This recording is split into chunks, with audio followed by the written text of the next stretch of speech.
যতদিন পর্যন্ত আমরা হজ করতে পারছি না ততদিন পর্যন্ত আমরা কিছু আমলের মাধ্যমে হজ এবং উমরার সওয়াব লাভ করতে পারি। হজ করার যে আসল মর্যাদা, প্রকৃত মর্যাদা, সেটা তো হজ করার মাধ্যমেই শুধু লাভ হবে। কিন্তু আমরা আজ এমন 5টি আমলের কথা জানবো, যেই 5টি আমল আমরা আমাদের নিজ জায়গায় বসে যদি করি, আল্লাহ রাব্বুল আলামিন এই আমলগুলোর বিনিময়ে হজ করে যে পরিমাণ সওয়াব আমি পেতাম, আমার অ্যাকাউন্টে, আমার আমল নামাতে ওই পরিমাণ সওয়াব আল্লাহ তাআলা লিখে দিবেন। তাহলে যারা হজ করতে পারছি না তারা হজ করার জন্য তো চেষ্টা করবই, তার পাশাপাশি এই আমলগুলো যদি করি, আমরা আশা করব আল্লাহর কাছে যে আল্লাহ তাআলা হাজী সাহেবদের হজের মাধ্যমে যে সওয়াব লাভ করেন, আল্লাহ তাআলা আমাকেও মাহরুম করবেন না, আমাকেও তাদের মতো সওয়াব দান করবেন। এরকম 5টি আমলের ভিতরে সর্বপ্রথম যে আমলের কথা বলবো সেটা হলো 5 ওয়াক্ত নামাজের পরে তাসবিহ পাঠ করা। সহিহ ইবনে হিব্বানের একটা হাদিস বর্ণিত হয়েছে, নবী করিম সাল্লাল্লাহু আলাইহি সাল্লামের কাছে এসে একবার দরিদ্র সাহাবীরা, গরিব এবং অভাবী সাহাবীরা অনুযোগ করলেন এবং তারা অনুযোগ করে বললেন, হে আল্লাহর রাসূল, ধনী সাহাবীরা তারা 5 ওয়াক্ত নামাজ পড়ে, রমজানে রোজা রাখে, আবার পাশাপাশি তাদের আর্থিক সচ্ছলতার কারণে দান সাদাকা করে, হজ করে, উমরা করে, জিহাদে আল্লাহর পথে টাকা ব্যয় করে, তারা বিভিন্নভাবে যে আর্থিক ইবাদত করে, আমরা তো গরিব এবং অভাবী হওয়ার কারণে এই সওয়াবগুলো পাই না। তাহলে আমরা তো পিছিয়ে পড়তেছি, আমরা কিভাবে তাদেরকে ধরতে পারি? সাহাবীদের কম্পিটিশন ছিল আমলের কম্পিটিশন। তারা আমাদের মতো দুনিয়াদারিতার কম্পিটিশন করতেন না, তাদের প্রতিযোগিতা ছিল কে কত বেশি নেকামল করে জান্নাতের দিকে অগ্রসর হবে। তো সাহাবীদের এই কথা শুনে প্রিয় নবী সাল্লাল্লাহু আলাইহি সাল্লাম তাদেরকে এই আমলটা শিক্ষা দিয়েছেন এবং বলেছেন, যে ব্যক্তি 5 ওয়াক্ত নামাজের পর 33 বার সুবহানাল্লাহ, 33 বার আলহামদুলিল্লাহ এবং 33 বার আল্লাহু আকবার পড়বে, আল্লাহ রাব্বুল আলামিন ওই ব্যক্তিকে, হজকারী ব্যক্তিরা হজ করে যে সওয়াব লাভ করেন, আল্লাহ তাআলা এই ব্যক্তিকে সেরকম সওয়াব দান করবেন।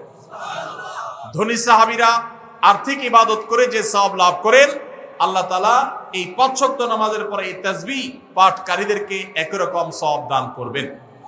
ভাইরা আমার, আবারও বলছি, এর মানে এই নয় যে হজ করার যে মর্যাদা আছে হুবহু সেই মর্যাদা সব দিক থেকে শতভাগ সেই রকমই আপনি আল্লাহ তাআলার কাছে মর্যাদা লাভ করবেন এই আমলের মাধ্যমে, পাঠা তা নয়। তবে হজ করে যে পরিমাণ সওয়াব পাবেন, বিনিময় পাবেন, আল্লাহ আপনাকে সে পরিমাণ বিনিময় দান করবেন। তাহলে একটি আমল আমরা পেলাম, সেটা হলো প্রত্যেক ফরজ নামাজের পর, 5 ওয়াক্ত ফরজ নামাজের পরে তাসবিহ পাঠ করা, সুবহানাল্লাহ, আলহামদুলিল্লাহ, আল্লাহু আকবার। কোন বর্ণনায় সুবহানাল্লাহ এবং আলহামদুলিল্লাহ 33 এবং আল্লাহু আকবার 34 বারও বর্ণিত হয়েছে। সেটা আমরা অনেকে করি, আমলটা আমাদের সমাজে প্রচলিত আছে, এটা করলেও হবে ইনশাআল্লাহ। 33 বার সুবহানাল্লাহ, 33 বার আলহামদুলিল্লাহ এবং 34 বার আল্লাহু। দ্বিতীয় আমল, যে আমল আমাদেরকে হজের সওয়াব এনে দিবে ইনশাআল্লাহ, উমরার সওয়াব এনে দিবে, সেটি হলো সকালে ফজরের নামাজ জামাতের সাথে পড়ার পর যদি কেউ বসে বসে আল্লাহর জিকিরে মাশগুল থাকে, ফজরের নামাজ জামাতের সাথে পড়লেন, মা বোনরা আপন জায়গায় পড়লেন, পড়ার পর জিকির আজকার করলেন বসে বসে, এরপর সূর্য উদয় হলো, সূর্য উদয়ের 15-20 মিনিট পর, নিষিদ্ধ সময় পার হওয়ার পর যে ব্যক্তি দাঁড়িয়ে 2 রাকাত নামাজ পড়বে, এশাকের নামাজ, আল্লাহ রাব্বুল আলামিন ওই ব্যক্তিকে একটি পূর্ণাঙ্গ হজ এবং উমরার সওয়াব দান করবেন। তাহলে সকালে এশাকের নামাজ পড়ার মাধ্যমে হজের সওয়াব লাভ করা, এটা তো আমরা চেষ্টা করতে পারি, কি বলেন? আল্লাহ তাআলা আমাদেরকে তৌফিক দান করুন। 3 নম্বর যে আমলের মাধ্যমে আমরা হজের সওয়াব পেতে পারি, সেটা হলো দ্বীনি জ্ঞান অর্জন করার জন্য বা দ্বীন শেখাবার উদ্দেশ্যে যদি কেউ মসজিদে যায়, দুনিয়াবী উদ্দেশ্যে না, টাকার উদ্দেশ্যে না, আল্লাহর সন্তুষ্টি লাভের জন্য মসজিদে গেছে, উদ্দেশ্য মানুষকে দ্বীন শিখাবে, কোরআন শিখাবে, অথবা কোরআন নিজে শিখবে, এই কোরআনের জ্ঞান, হাদিসের জ্ঞান, ইসলামের জ্ঞান অর্জন করার জন্য যদি কেউ মসজিদে যায়, এই যাওয়ার কারণে আল্লাহ রাব্বুল আলামিন তাকে ইহরামকারী, হজ আদায়কারী ব্যক্তির সমপরিমাণ সওয়াব দান করবেন। তাহলে 3টা আমল পেলাম। 3 নম্বর আমল হলো যে যদি কেউ মসজিদে জ্ঞান অর্জন করার জন্য যায়, কোরআন হাদিসের ইলম অর্জন করার জন্য যায়। তাবরানী শরীফে এই সম্পর্কে হাদিসে বর্ণিত হয়েছে, নবী সাল্লাল্লাহু আলাইহি ওয়াসাল্লাম বলেছেন, মান গাদা ইলাল মাসজিদি লা ইউরিদু ইল্লা আন ইয়াতাআল্লামাহু খায়রা ইল্লা আন ইয়াতাআল্লামা খায়রান আও ইউআল্লিমাহু। কোন ব্যক্তি যদি মসজিদে যায় কোরআন হাদিসের কোন জ্ঞান অর্জন করবার জন্য বা জ্ঞান দেওয়ার জন্য, শিক্ষকতা করবার জন্য, কানা লাহু কাআজরি হাজ্জিন তাম্মান হাজ্জাতুহু, তাহলে আল্লাহ তাআলা তাকে এমন একটা হজের সওয়াব দিবেন যে হজটা পরিপূর্ণ হজ। সুবহানাল্লাহ, অপূর্ণ না, পরিপূর্ণ হজের সওয়াব দান করবেন। তাহলে মসজিদে শুধুমাত্র বাচ্চারা মক্তবে যায় এটাই যথেষ্ট নয়। মসজিদে ওলামা একরাম, ইমাম সাহেবগণ বিভিন্ন বয়সের মানুষের জন্য বিভিন্ন ধরনের দিন শিক্ষামূলক আয়োজন রাখবেন, আমরা সেগুলোতে শামিল হওয়ার জন্য যাব, এর মাধ্যমে হজের সওয়াব পাওয়া যাবে ইনশাআল্লাহ। 4 নম্বর, মসজিদে কেউ 5 ওয়াক্ত নামাজের জন্য যখন বের হবে, 5 ওয়াক্ত নামাজ পড়ার জন্য বের হলে, আল্লাহকে সন্তুষ্ট করার জন্য 5 ওয়াক্ত নামাজের উদ্দেশ্যে মসজিদে বের হওয়াটাও মানুষকে হজের সওয়াব এনে দেয়। এই সম্পর্কে নবী সাল্লাল্লাহু আলাইহি ওয়াসাল্লামের হাদিস বর্ণিত হয়েছে যে এই ব্যক্তিকে আল্লাহ রাব্বুল আলামিন আজরুহু কাজরিল হাজ্জিল মুহরিম, ইহরাম পরিহিত হজ আদায়কারী হাজী সাহেবের মতো বিনিময় আল্লাহ তাআলা মসজিদে নামাজের উদ্দেশ্যে, ফরজ নামাজের উদ্দেশ্যে যারা যায় তাদেরকে দান করেন। মা বোনরা একই সওয়াব লাভ করতে পারেন তারা বাসায় নামাজ পড়েও যদি তারা তাদের বাসার মাহরাম পুরুষদেরকে, তাদের প্রাপ্তবয়স্ক পুরুষদেরকে, ছেলেকে, স্বামীকে, ভাইকে, বাবাকে যদি মসজিদে তারা পাঠান, একই সওয়াব তারাও লাভ করতে পারেন। আল্লাহ তাআলা আমাদের সবাইকে আমলটাও করার তৌফিক দান করুন। 5 নম্বর আমল হলো মা বাবার সেবা এবং খেদমত করা। এই সম্পর্কে তিরমিজি শরীফের একটি হাদিস বর্ণিত হয়েছে, এক সাহাবী নবী করিম সাল্লাল্লাহু আলাইহি সাল্লামের কাছে এসে তার ইবাদত বন্দেগী যেগুলো তিনি শারীরিকভাবে করতে পারেন সেগুলোর পাশাপাশি আর্থিক ইবাদতের প্রতি তার আকুতির কথা জাহির করলেন। নবী করিম সাল্লাল্লাহু আলাইহি সাল্লাম সাহাবীকে পরামর্শ দিয়েছেন, তোমার মা বাবা, তুমি যদি তাদের সেবা করো, তাদের খেদমত করো, তাদের শুশ্রূষা করো, তাদের প্রতি ইহসান করো, তাদের যে কোনোভাবে তাদের কল্যাণ সাধন করার চেষ্টা করো এবং তাদের সেবায় নিজেকে নিয়োজিত রাখো, আল্লাহ রাব্বুল আলামিন তোমাকে হজ আদায়কারী ব্যক্তির মতো সওয়াব দান করবেন।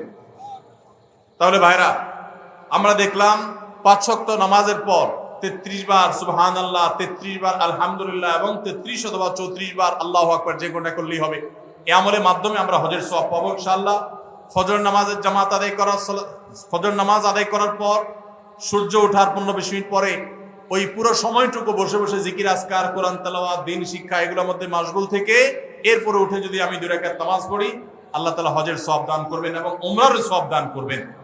আর 3 নম্বর হলো মসজিদে যদি কেউ দিন শিক্ষার জন্য বা দিন শিখাবার জন্য যায়, তাহলে এই যাওয়ার কারণে শুধুমাত্র আল্লাহ রাব্বুল আলামিন ওই ব্যক্তিকে পূর্ণাঙ্গ হজের সওয়াব দান করবেন।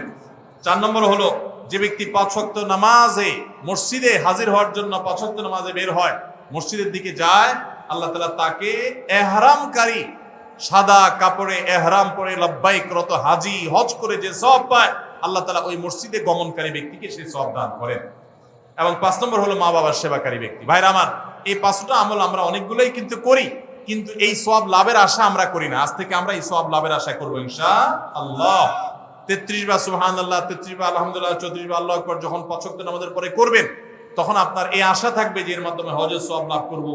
আবার যখন এশরাকের নামাজ পড়বেন, ফজর নামাজের পরে নিজ জায়গায় বসে জিকির আজকার করে, তখন আপনি আল্লাহর কাছে হজের সওয়াব পাবেন, সে আশা রাখবেন। আবার যখন মসজিদে কোনো দিন শিখার জন্য যাবেন, এই আশা রাখবেন যে আল্লাহ হজের সওয়াব দিবেন, পূর্ণাঙ্গ হজ। আবার যখন 5 ওয়াক্ত নামাজ এই মসজিদে পড়তে যাবেন, যাওয়ার সময় মনে মনে নিয়ত করবেন, আশা করবেন যে নবী সাল্লাল্লাহু আলাইহি ওয়াসাল্লামের হাদিসে না ওয়াদা রয়েছে, অতএব আমি এই নামাজে যে যাচ্ছি, নামাজ পড়ে তো আমার ফরজ আদায় হবে, আল্লাহর কাছে সওয়াব পাবো, এর পাশাপাশি এই যে যাচ্ছি এর মাধ্যমে আল্লাহ তাআলার কাছে আমি হজ ইহরামকারী ব্যক্তি, ইহরামরত ব্যক্তির মতো হজের মর্যাদা বা সওয়াব আমি লাভ করব। এবং মা বাবার সেবা করার সময় একই নিয়ত করব। আমরা যখন নিয়ত করব এবং এই আমলগুলো আশায় করব, আল্লাহ রাব্বুল আলামিন আমাদের সবাইকে দান করবেন ইনশাআল্লাহ। সবাই আমলগুলো করব তো ইনশাআল্লাহ। তাহলে হজ আমরা যারা করতে পারছি না, তারা হজ আমরা করার জন্য সচেষ্ট, তার পাশাপাশি এই আমলগুলো করলে হজ আমরা সব আমরা আশা করব আল্লাহর কাছে। আর মনে রাখবো, এই আমলগুলো করে আপনি হজের সওয়াব পাবেন ঠিক আছে, কিন্তু হজ আদায় করার যে ফরজ আছে, ওই ফরজ আপনার এই আমলগুলো দিয়ে কুলাবে না। ওইগুলোর জন্য অবশ্যই আপনাকে বাইতুল্লাহ গিয়ে হজ আদায় করতে হবে। সারা পৃথিবীর বিভিন্ন প্রান্ত থেকেই হাজী সাহেবরা মক্কা এখন সমবেত হচ্ছেন হজের উদ্দেশ্যে। হজের মৌসুম শুরু হয়ে গেছে। অনেক হাজী সাহেবরা ইতোমধ্যে মক্কায় পৌঁছে গেছেন, আবার অনেকে খুব শীঘ্রই ইনশাল্লাহ মক্কায় পৌঁছে যাবেন। এই যে হাজীদের বাইতুল্লাহ অভিমুখী যাত্রা, আল্লাহর ঘরে হাজির হওয়ার সৌভাগ্য অর্জন, মিনা, মুজদালিফা, আরাফাতে আল্লাহর শাআয়ের, আল্লাহর নিদর্শনগুলোতে উপস্থিত হয়ে দোয়া কবুলের জায়গাগুলোতে কায়মনোবাক্যে চোখের পানি ফেলে আল্লাহ রাব্বুল আলামিনের কাছে দোয়া করার সুযোগ লাভ করবেন। শত শত নবী রাসূলগণ যে পবিত্র ভূমি তাদের পদচারণায় মুখরিত হয়েছে, বহু নবী রাসূলগণ যেই জায়গায় হাজির হয়েছেন, উপস্থিত হয়েছেন, আরাফাতের ময়দানে একত্র হয়েছেন, বাইতুল্লাহর জিয়ারত করেছেন, তওয়াফ করেছেন, যেই সাফা মারওয়া ইব্রাহিম আলাইহিস সালামের স্মৃতির সাক্ষী, ইসমাইল এবং হাজার আলাইহিমা সালাতু ওয়াস সালামের স্মৃতি বিজড়িত যেই সাফা মারওয়া, সেখানে যেতে কোন মুসলমানের মনে না চায়? অথচ আমাদের অনেকেরই তৌফিক হয় নাই। আল্লাহ রাব্বুল আলামিন আমাদেরকে বাইতুল্লাহ জীবনে বারবার যাওয়ার তৌফিক নসিব করুন, বলুন আমিন।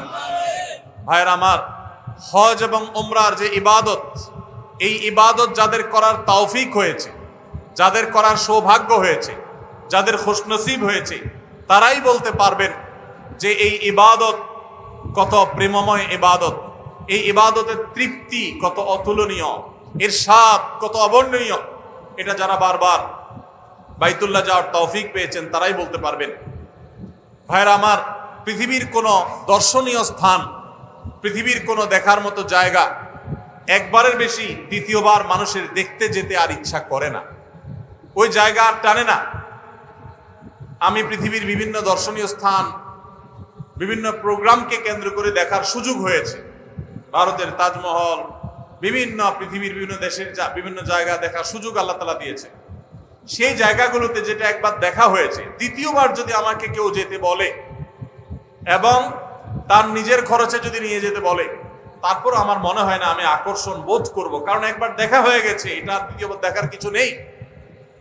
হ্যাঁ, কিছু প্রাকৃতিক পরিবেশ আছে, সেগুলো অবশ্য মানুষ বারবার দেখতে চায় অনেক সময়, তারপরও অনেক বেশিবার যেতে মানুষের ইচ্ছা করে না। একমাত্র মক্কা এবং মদিনা, মসজিদুল হারামাইন এবং মিনা, মুজদালিফা, আরাফাতে আল্লাহর যে শাআয়ের আছে, সাফা মারওয়া আছে, এই জায়গাগুলোতে উপস্থিত হওয়ার যে আকুতি, উপস্থিত হওয়ার যে তৃপ্তি, এখানে হাজির হওয়ার যে স্বাদ, এটা যে একবার লাভ করে তার বারবার সে স্বাদ পেতে ইচ্ছা করে, বারবার তার যেতে ইচ্ছা করে। যারা একবার গিয়েছেন হাজী সাহেবরা তারা বলতে পারবেন যে আরাফাতের ময়দানে উপস্থিতির সেই স্মৃতি সারা জীবন মনে থাকে। অনেক স্মৃতি মানুষ ভুলে যায়, কিন্তু হজের স্মৃতি, ওমরার স্মৃতি, এগুলো মানুষ কখনো ভুলতে পারে না। তো এই হজ ওমরা যাদের করার তৌফিক হয় না, আমাদের করার ইচ্ছা আছে না নাই? আল্লাহ তাআলা আমাদের সবাইকে হজ এবং ওমরা আদায় করার তৌফিক দান করুন। ইসলামের এই স্তম্ভটিকে কোন কোন হাদিসে 4 নম্বরে, কোন কোন হাদিসে 5 নম্বরে রাখা হয়েছে। ইসলামের স্তম্ভ কয়টা ভাই? 5টা। একটা ঘর যদি 5টা খুঁটি বা পিলারের উপরে দাঁড়ায় থাকে, ইসলাম নামক এই আয়োজনটা দাঁড়িয়ে আছে 5টা খুঁটির উপরে। সেই 5টা খুঁটির মধ্যে 4 বা 5 নম্বরের খুঁটি হলো হজ। কোন কোন হাদিসে 4 নম্বরে, কোন কোন হাদিসে 5 নম্বরে রাখা হয়েছে। কেন এটাকে এত পরে রাখা হয়েছে? অনেক ওলামায়ে কেরাম বলেছেন এর মানে হলো যে ঈমান আনার পর সালাত আদায় করার মাধ্যমে, নামাজ পড়ার মাধ্যমে বান্দার সাথে আল্লাহর নৈকট্য অর্জন হয়। বান্দা আল্লাহর নিকটে যেতে পারে সালাতের মাধ্যমে। আকরাবু মা ইয়াকুনুল আবদু মির রাব্বিহি ওয়া হুয়া সাজিদ, সিজদা বান্দা আল্লাহর সবচেয়ে কাছে যেতে পারে। সিয়াম পালনের মাধ্যমে আল্লাহর মহব্বতে, পিপাসার্থ থেকে, ক্ষুধার্ত থেকে আল্লাহর ভালোবাসা জাহির করার সুযোগ লাভ করে বান্দা। যাকাত আদায়ের মাধ্যমে বান্দা তার সবচেয়ে প্রিয় বস্তু, টাকা পয়সা, ধন দৌলত আল্লাহর রাহে দান করার মাধ্যমে আল্লাহর ভালোবাসার প্রমাণ দেয়। এরপর আল্লাহর ভালোবাসা যখন চূড়ান্ত পর্যায়ে বান্দা অনুভব করে, তখন আল্লাহকে দর্শন করার, আল্লাহর দিদার লাভ করার, আল্লাহর সাক্ষাৎ লাভ করার আকুতি বান্দার মধ্যে জাগ্রত হয়। কিন্তু সেই সুযোগ তো দুনিয়াতে হবে না, সেটা জান্নাতে হবে, আখিরাতে হবে। হাদিসে ওয়াদা করা আছে আল্লাহ রাব্বুল আলামিন দুনিয়াতে, সেই জন্য আল্লাহ তাআলাকে না দেখার সুযোগ না থাকলেও আল্লাহর যে নিদর্শনগুলো আছে, আল্লাহর কুদরতের যে সাক্ষীগুলো আছে, অলৌকিক যে স্থানগুলো আছে, যে স্থানগুলো আল্লাহ রাব্বুল আলামিনের বিশেষ বিশেষ কুদরতের নিদর্শন, যেগুলোতে উপস্থিত হওয়া, যেগুলোতে যাওয়া, সেখানে হাজির হওয়া, এর মধ্যে আল্লাহ রাব্বুল আলামিনের প্রতি বান্দার যে ভালোবাসা, এই ভালোবাসার এক প্রকাশের সুযোগ হয়ে থাকে। সেজন্য আল্লাহ তাআলা হজের এই স্তম্ভটাকে রেখেছেন সবগুলোর শেষে, যে সবগুলো করার পর যখন বান্দা অনেক বেশি আল্লাহর দিদার লাভের জন্য আকুতি অনুভব করবে, তখন সে হজে চলে যাবে। সে আল্লাহকে দেখতে পাবে না, কিন্তু আল্লাহর ঘরের তওয়াফ করবে। সে আল্লাহকে দেখতে পাবে না, কিন্তু আল্লাহর শাআয়েরগুলো, আল্লাহর নিদর্শনগুলো অবলোকন করবে। এর মাধ্যমে তার ঈমান তরতাজা হবে। ভাইরা আমার, এই জন্য হজ এবং উমরা এবং হজ উমরার যে জায়গাগুলো, বিশেষ করে হারামাইন, মসজিদে হারামাইন এবং আল্লাহর যে কুদরতের নিদর্শনগুলো আছে, সাফা মারওয়া, ইন্নাস সাফা ওয়াল মারওয়াতা মিন শাআইরিল্লাহ, আল্লাহর নিদর্শনগুলোর মধ্যে থেকে একটা সাফা মারওয়া, অন্য হাজার লক্ষ পাহাড়ের মতো নয়, এটি ভিন্নতর, এর আলাদা বৈশিষ্ট্য আছে। এই সাফা পাহাড় মধ্যবর্তী জায়গা থেকে জমজমের কূপ, সেই জমজমের কূপ থেকে লক্ষ লক্ষ মানুষ অনবরত পানি পান করছে। মক্কাতে, মদিনাতে, গোটা পৃথিবীর প্রান্তে প্রান্তরে নিয়ে যাচ্ছে। ছোট একটা কুয়া থেকে পানি শেষ হচ্ছে না, এবং সে স্বাদ পৃথিবীর কোনো পানির সাথে কোনো তুলনাযোগ্য নয়। যারা পান করেছেন তারা জানেন, তাদের মুখস্থ হয়ে গেছে, জমজমের পানি মুখে দিলেই টের পাওয়া যায় এটা জমজমের পানি। অনেক অলৌকিকত্বের সাক্ষী যে মক্কা মদিনা, সে মক্কা মদিনায় হাজির হওয়ার মাধ্যমে বান্দা ওই যে ইসলামের অন্যান্য রকমগুলো পালন করার পর যে আকুতি হয়, সে আকুতি, সে তার আগ্রহ, সে তার আবেগ কিছুটা হলেও মেটাবার সুযোগ লাভ করে হজ এবং উমরার মাধ্যমে। আল্লাহ তাআলা সেই হজ উমরা আমাদেরকে জীবনে বারবার করার তৌফিক দান করুন। আমাদের দেশ সহ গোটা পৃথিবীর বিভিন্ন প্রান্ত থেকে যে সমস্ত আল্লাহর বান্দারা আল্লাহর ঘরে হাজিরা দিয়েছেন হজের জন্য, আল্লাহ রাব্বুল আলামিন তাদের সবাইকে মাবরুর হজ করে নিজ নিজ জায়গায়, নিজ নিজ পরিবারের কাছে নিরাপদে ফিরে যাওয়ার তৌফিক দান করুন। ভাইরা আমার, আমাদের জীবনে যাদের হজের আকুতি আছে, আমরা ইনশাআল্লাহ এখন থেকে হজের জন্য চেষ্টা শুরু করব। মনে রাখবেন, হজ করার জন্য আর্থিক সঙ্গতি অবশ্যই প্রয়োজন, কিন্তু তার চাইতে বেশি প্রয়োজন হলো মনের আকুতি, মনের ব্যথা। কত মানুষ আছে তাদের অনেক টাকা আছে, কিন্তু তারা হজ করার তৌফিক হয়নি। আবার অনেক মানুষ আছে তাদের অনেক টাকা নাই, কিন্তু হজের তৌফিক হয়েছে। আছে না নেই? বহু মানুষ আছে। এই জন্য যারা এখনো হজ করতে পারি নাই, তারা আল্লাহর কাছে প্রতিনিয়ত মনের গভীর থেকে দোয়া করবো, আল্লাহ মৃত্যুর আগে একবার হলেও তোমার বাইতুল্লাহ এই দুই চোখকে সরাসরি দেখবার, তোমার বাইতুল্লাহর তওয়াফ করার, হাজিরা দেওয়ার সুযোগ দান করিও। দোয়া করবো তো ইনশাআল্লাহ। ইব্রাহিম আলাইহিস সালামকে আল্লাহ নির্দেশ করেছেন, ওয়াজদিন ফিন্নাসি বিল হজ, আপনি হজের ঘোষণা দেন মানুষকে। ইয়াতুকা রিজালান ওয়া আলা কুল্লি দামিরিন ইয়াতিনা মিন কুল্লি ফাজ্জিন আমিক, পৃথিবীর বিভিন্ন প্রান্ত থেকে মানুষ দলে দলে আসবে হজ করবার জন্য।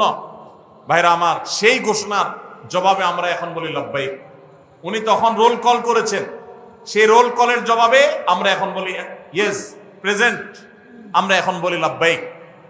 তো এই প্রেমময় ইবাদত, এটি সম্পাদনের জন্য দিলের আকুতি লাগবে, ব্যথা লাগবে, দরদ লাগবে, চোখের পানি লাগবে, দোয়া লাগবে। এখন থেকে দোয়া শুরু করে দেন এবং সাধ্য অনুযায়ী টাকা জমাইতে শুরু করে দেন। চেষ্টা করা যাবে না ইনশাআল্লাহ? আল্লাহ তাআলা আমাদের সবাইকে তৌফিক দান করুন।